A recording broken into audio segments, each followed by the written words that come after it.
స్త్రీ వశీకరణం కానీ పురుష వశీకరణం, ఈ రెండు వశీకరణాలు స్త్రీ కానీ పురుషుడు కానీ వర్తిస్తాయి. మనం చెప్పిన మాట వినకపోయినా మన దగ్గరికి వచ్చే విధంగా, మనం మాటకి గౌరవించే విధంగా, మనం రమ్మంటే రావాలి, పొమ్మంటే పోవాలి, కూర్చుంటే కూర్చోవాలి, లెమ్మంటే లేవాలి, మనం చెప్పిన మాట గౌరవించి మనం పెళ్లి చేసుకోవాలనే విధంగా కూడా స్త్రీ వశీకరణ కానీ పురుష వశీకరణం కానీ ఉంటుందమ్మా. ఈ వశీకరణం అనేది వాళ్ళకి ఏ విధంగా ఎవరి గురించి మనం చేయాలనుకుంటున్నామో వాళ్ళ పేరు మీద కూడా ఆ వశీకరణం పట్టుకొని ఆ మంత్రం ఒకటి చెప్తాను. ఆ మంత్రం మీరు జపించగలిగారంటే, ఆ వశీకరణం పట్టుకొని ఆ మంత్రం జపిస్తే 11 రోజుల్లో ఆ వ్యక్తి, నువ్వు ప్రేమించిన వ్యక్తి కానీ, అమ్మాయి కానీ, అబ్బాయి కానీ 11 రోజులు మీ దగ్గరికి వచ్చేది ఖచ్చితంగా గ్యారెంటీగా జరుగుతుంది. ఒక పెద్ద గండము వీరు మిమ్మల్ని అడ్డుకోబోతున్నారు. అయితే దేనికి అడ్డుకోబోతున్నారు అంటే, మిమ్మల్ని నష్టపరచడానికి. ఏ విధంగా, ఎటువంటి నష్టము, ఏం జరగబోతుంది అంటే మీరు చాలా వరకు కృంగిపోతారు. ఈ వీడియో పూర్తిగా చూస్తే మీకే అంతా అర్థమవుతుంది. కుంభరాశి జాతకులు ఈ వీడియోని పూర్తిగా చూడండి. అంతేకాకుండా వీడియో మీకు నచ్చినట్లయితే లైక్ చేయండి. మీ లైక్ మాకెంతో సపోర్ట్ అండ్ ఎంకరేజ్మెంట్గా ఉంటుంది. ఇక ఆలస్యం అనేది ఏమాత్రం లేకుండా వీడియోలోకి వచ్చేద్దాం.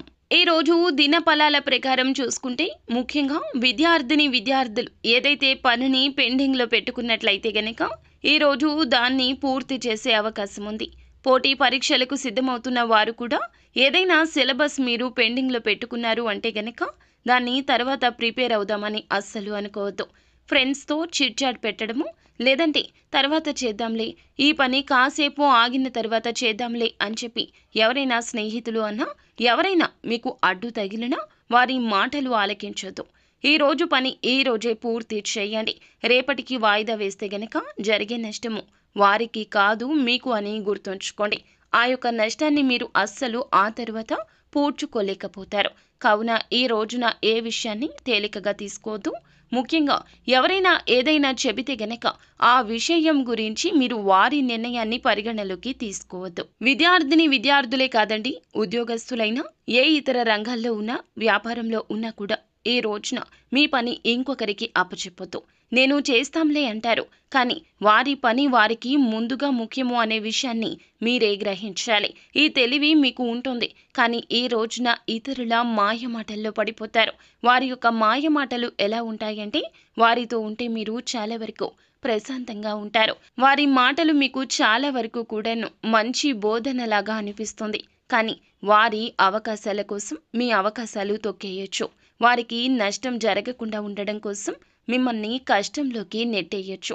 ఈ రోజున వారికి లబ్ధి చేకూర్చడం కోసం మిమ్మల్ని పాములాగా వాడుకోవచ్చును. కాబట్టి జాగ్రత్తగా ఉండండి. ఎవరి జీవితంలోనో మీరు హీరో కావాల్సిన అవసరం లేదు. అధిక మంచితనానికి పోవద్దు. మీ జీవితంలో మీరే హీరో. మీతో పాటుగా మీ యొక్క కుటుంబ సభ్యులు కూడా ఉన్నారంటూ 1కి 2 సార్లు గుర్తు చేసుకోండి. ఎవరికో ఏదో చేయాలి అనే తాపత్రయం ఉండవచ్చు, కానీ భగవంతుడే చెప్పాడండి, తనకు మాలిన ధర్మం పనికిరాదని. ఈ రోజున మీ పనులు ఆపుకోవడం, ఎదుటి వారి కోసం కష్టపడడం, మీ సమస్య గురించి ఆలోచించకుండా వారి సమస్య గురించి ఎక్కువ ఆలోచించడం, వారికి ఏం చెయ్యాలా అంటూ మీ వద్ద ధనం లేకపోయినా ఇతరుల వద్ద ధనం తీసుకొచ్చి వారికి అరువుగా ఇవ్వడం, లేదంటే గనక షూరిటీ సంతకాలు, హామీలు, ఇలా ఏ ఇతర పనులు అయినా ఇతరుల కోసం చేయొద్దు. ఇతరుల మాయ మాటలు నమ్మొద్దు. మనకి కష్టం వస్తే గనక మనమే తీర్చుకోవాలి. ఈ రాశి జాతకులకు ఇలా ఎందుకు చెప్పడం జరుగుతుందంటే, సహాయకారులు వీరు ఎక్కువగా ఇతరుల యొక్క కష్టం గురించి ఆలోచించి చెల్లించే తత్వమున్న మంచి మనుషులు. కానీ మంచి మనసు, మంచి ఆలోచన కూడా ఒక్కోసారి అధిక కష్టాలు తెస్తుంది.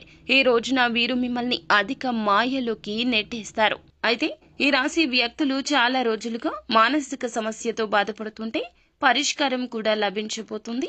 మీ కోరిక కూడా నెరవేరే అవకాశం కనిపిస్తుంది. సమస్య నుండి బయటపడాలంటూ చాలా ప్రత్యేక ప్రయత్నాలు చేస్తున్నారు, కానీ బయటపడే అవకాశం ఇప్పటి వరకు రాలేదు. ఈ రోజు మాత్రం ఆ అవకాశం భగవంతుడే పంపించినట్లుగా రాబోతుంది. అయితే నూతన ఉద్యోగ ప్రయత్నాలు చేస్తున్న వారి ముందులకు అయితే ఒక అవకాశం వస్తుంది. 100% మీకు సాటిస్ఫాక్షన్ ఉండకపోవచ్చు, కానీ ఒక్కసారి ప్రయత్నించండి. సాటిస్ఫాక్షన్ అనేది ఖచ్చితంగా వస్తుంది. ఎందుకంటే ఈ రోజు తప్పు రేపటి రోజు ఒప్పు అవుతుంది. ఈ రోజు ఒప్పు రేపటి రోజు తప్పు అవుతుంది. భగవంతుడు ఇచ్చే ప్రతి అవకాశం ఇలాగే ఉంటుంది. కానీ మనసు పెట్టి చేస్తే ఏ పని అయినా కూడా మనకి నచ్చే తీరుతుంది. ఆర్థిక స్థితి అనుమతిస్తే గనక ఈ రోజున పేదవారికి ఏదేని రూపంలో దాన ధర్మాలు చేయండి. అంటే వస్తువు రూపంలో, వస్త్ర రూపంలో లేదా ధనం రూపంలో ఏ విధంగా అయినా కూడా దానం తప్పక చేయండి. దగ్గరలో ఉన్న గోశాలకు వెళ్లి గోమాతకు ఏదేని ఆహార పదార్థాలు తినిపించండి.